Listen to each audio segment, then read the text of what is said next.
এই ভ্যানটা যে আপনি চালাচ্ছেন কষ্ট হচ্ছে না? কষ্ট হচ্ছে কথা আল্লাহ পাক জানে আর আমার মনে জানে।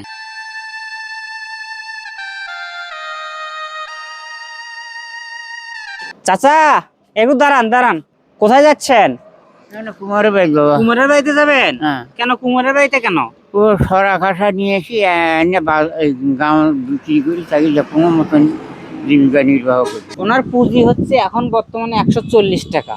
এত পরিমাণ ঠান্ডা পড়ে গেছে, তার ভিতর উনি এই কষ্ট করে এই ভ্যানটা নিয়ে বের হয়েছে। তার বাড়িতে আছে খাবার নাই, সকালবেলা করকরা খায় বের হয়েছে। আপনার বয়স কতর কথা বললেন? বয়স এখন 70-80 এরকম। 70-80 বছর বয়স। তা আমি চাচাকে আজ কিছু টাকা দিচ্ছি। 1 2 3 4 5 6 7 8 9 10 10। চাচাটা গণন তো। তাহলে এখানে কত টাকা আছে? 500 টাকা। 500। যাই হোক, আমরা চাচাকে আমি আমার পক্ষ থেকে 500 টাকা দিলাম, একটা পুঁজি।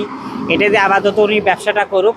আর চাচার জন্য একটু সবাই দেখেন, আগে যদি আসা যায় চাচাকে একটা কোনো একটা ব্যবসা বাণিজ্য যদি ধরে দেওয়া যায়, চাচা হয়তো বা বসে থেকে ব্যবসাটা করতে পারবে। বা বলেন, যদি আল্লাহর রসে আমাকে কেউ সহযোগিতা করেন তাহলে আমার সুবিধা হবে।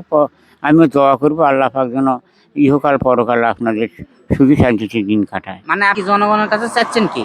এখন মানে একটা ছোট্ট একটা ব্যবসা ধরে চাচ্ছেন? ব্যবসা ধরে, তাছাড়া এখন ভ্যান তো চালাবার পারি না, কষ্ট হয়। কষ্ট হয়। হ্যাঁ, ঠিক আছে চাচা, আমি দেখি আপনার জন্য কোনো একটা ব্যবস্থা করতে পারি আচ্ছা নাকি। আচ্ছা। ঠিক আছে, ওকে, আসসালামু আলাইকুম। ওয়ালাইকুম আসসালাম।